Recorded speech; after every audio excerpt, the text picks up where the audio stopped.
10월 3일 목요일 아침입니다. 열왕기하 17장 24절에서 41절까지 말씀인데 본문이 조금 길어서 본문을 33절까지만 읽도록 하겠습니다. 그 이후 내용은 또 각자 읽으시기 바랍니다. 그러면 24절에서 33절까지 말씀 읽습니다. 아수르 왕이 바벨론과 구다와 아하와 하맛과 스발와임에서 사람을 옮겨다가 이스라엘 자손을 대신하여 사마리아 여러 성읍에 두매 그들이 사마리아를 차지하고 그 여러 성읍에 거주하니라.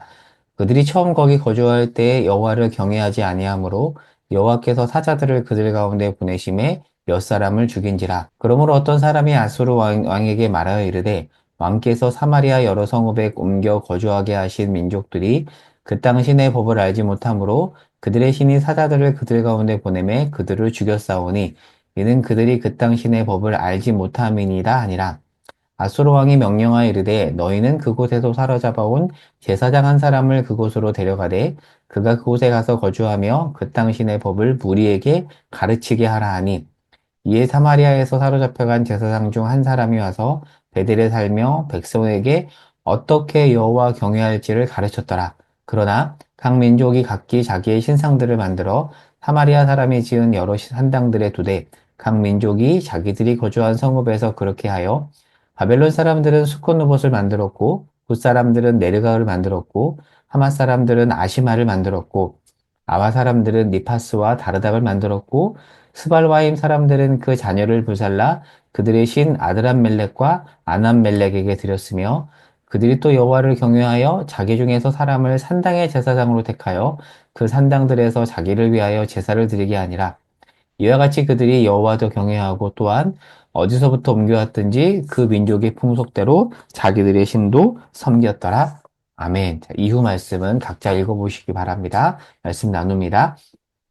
자, 어제 본문에 보면 북이스라엘이 아수르에 의해서 BC 722년에 멸망을 했죠. 자, 오늘 본문은 그 멸망 이후 내용을 다루고 있습니다. 자, 북이스라엘을 멸망시켰던 이 아수르는 북이스라엘 포로들을 아수르 이곳저곳에 거주하게 했어요. 그 내용이 어제 6절에 나옵니다. 그러니까 사마리아 사람들을 흩어버린 거예요. 근데 오늘 본문 24절에 보면 또 아수르 사람들을 사마리아에 와서 거주하게 합니다. 그렇게 오게 하고 보내게 함으로써 피를 섞어서 반역을 막기 위한 것이죠. 자, 이렇게 피를 섞는 중에 한 사건이 25절에서 28절에 나오는데, 자, 어떤 사건이 발생하냐면, 자, 그렇게 이주했던 사람들이 율법을 모르겠죠. 그러니까 사마리아 땅에서 하나님을 경외하지 않는 겁니다. 자, 그러자 하나님께서 25절에 보면 여호와를 경외하지 않자 여호와께서 뭐를 보냈대요? 사자들을 보냈다고 나옵니다. 여기서 말하는 사자는 천사가 아니라 동물, 라이언, 짐승입니다. 그러니까 하나님께서 지금 들짐승을 보내서 몇 사람을 죽입니다. 이 사건은 열왕기하 2장에 나오는 엘리사를 조롱했던 아이들, 그 아이들에게 하나님께서 들짐승을 보내서 죽였던 사건과도 연결이 되거든요. 자, 그러면 왜 하나님께서 들짐승을 보내셨는가? 구약 레위기 말씀과 연결해서 봐야 됩니다. 열왕기하 2장을 살펴볼 때도 제가 이 내용을 나누었는데 기억나시죠? 레위기 26장 14절에서 39절에 보면 하나님께서 이렇게 말씀하세요. 너희가 가나안 땅에서 말씀에 불순종했을 때 너희에게 임하게 될 저주가 있는데 1단계 말을 안 들으면 먼저 내가 재앙을 보낼 거야. 그러면 돌이켜. 그런데도 듣지 않으면 2단계 가뭄을 보낼 거야. 그래도 듣지 않으면 3단계로 들짐승을 보낼 거야. 각각의 단계에서 들으면 끝내는데 안 들으면 하나님께서 이렇게 단계별로 보내시는데 지금 몇 번째 단계의 저주가 임한 것이죠? 세 번째 단계의 저주가 임한 것입니다. 자, 그러자 26절에 이 사건 이후에 어떤 아수르에서 이주해온 한 사람이 이방인입니다. 그 이방인이 아수르 왕에게 말하며 26절을 보세요. 이스라엘의 제사장을 결국 세워서 율법을 가르치게 합니다.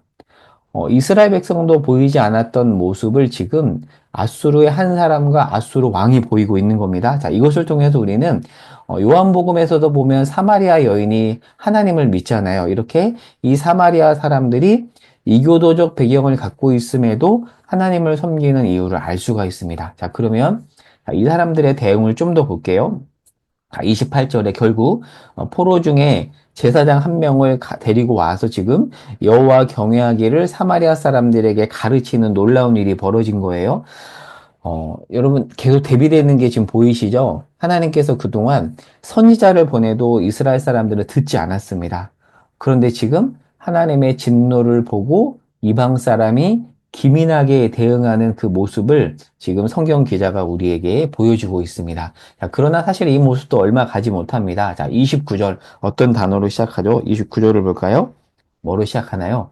네, 그러나로 시작을 하죠. 내용 전환이 이루어집니다. 이스라엘 포로 출신 제사장이 사마리아에 와서 여호와 경외하기를 가르쳤지만 그리 오래가지 못하고 사마리아에 이방 종교가 들어옵니다. 자, 그래서 바벨론 사람들은 스꽃 누봇을, 굿 사람들은 네르가를, 하맛 사람들은 아시마를 그렇게 자기들이 섬기는 신을 가지고 와서 이방의 그 잘못된 풍습들을 사마리아에 퍼뜨리죠. 자, 그런데 32절에 보면 약간 또 이상한 게 느껴지는 표현이 등장하는데 그렇게 우상을 섬겼는데 또 여호와를 경외했다고 나와요. 뭐예요? 양다리인 거죠. 자, 그런데 이 양다리의 풍습이 34절 이후에 보면 오늘날, 그러니까 이 열왕기 기자가 열왕기를 기록한 시점까지 이어졌다라고 이야기하고 있습니다.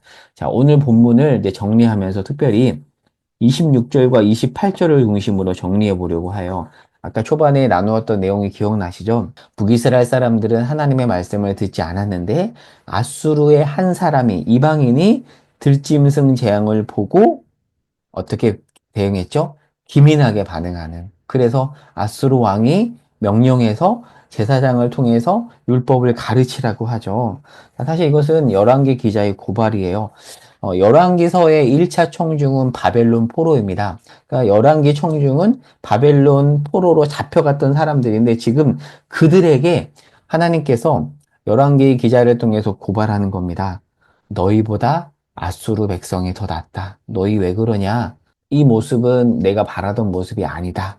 돌이켜라. 지금 하나님께서 고발하고 있는 건데요. 자, 이번을 통해서 조금 더 정리해 볼게요. 성경에 보면 선지서가 총 17건이거든요. 선지서를 대선지서와 소선지서로 구분합니다. 구분의 기준은 별거 아니에요. 그냥 길이입니다.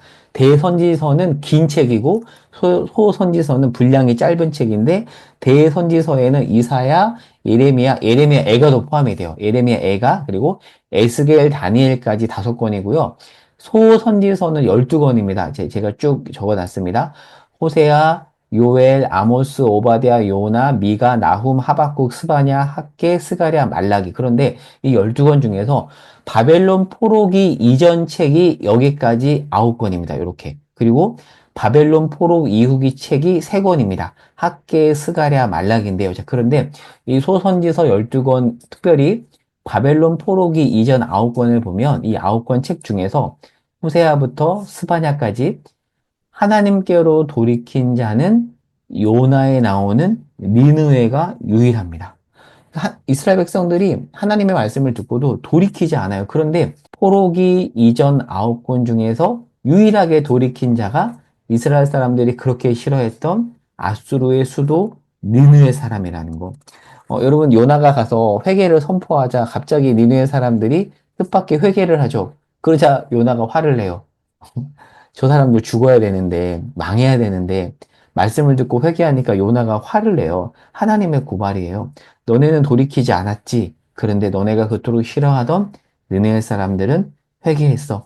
요나의 맥락에서 보면은, 요나는 북이스라엘 최고의 번성기였던 여로보암 2세 때 선지자였어요. 그때 선지자를 통해서 보낸 말씀을 듣고도 이스라엘은 돌이키지 않지만, 니누의 백성이 돌이킵니다. 자, 이 모습이 오늘 우리에게 던져주는 메시지는 무엇일까요? 우리는 듣지 않아요. 그런데 하나님을 모르는 사람이 말씀을 듣고 돌이켜요. 그 모습, 그 모습이 우리에게 던져주는 묵직한 메시지가 있습니다. 곰곰이 묵상해 보시기 바랍니다. 오늘은 약간 열린 결말입니다. 각자 깊이 생각해 보면 좋을 것 같아요. 그래서 오늘 기도 제목 이렇게 적어놨습니다. 포로기 이전 9권 선지서 중에서 유일해요. 정말 유일합니다. 말이 되나요? 유일하게 돌이킨 자가 니누의 백성밖에 없다는 사실을 곱씹으면서 겸손하게 아침에 기도하는 시간을 갖도록 하겠습니다. 제가 기도하겠습니다. 하나님, 우리는 완악한 백성들입니다. 하나님이 우리에게 이 말씀을 통해서 고발하십니다. 지적하십니다. 그 지적 앞에 겸허히 반응하기를 소망합니다.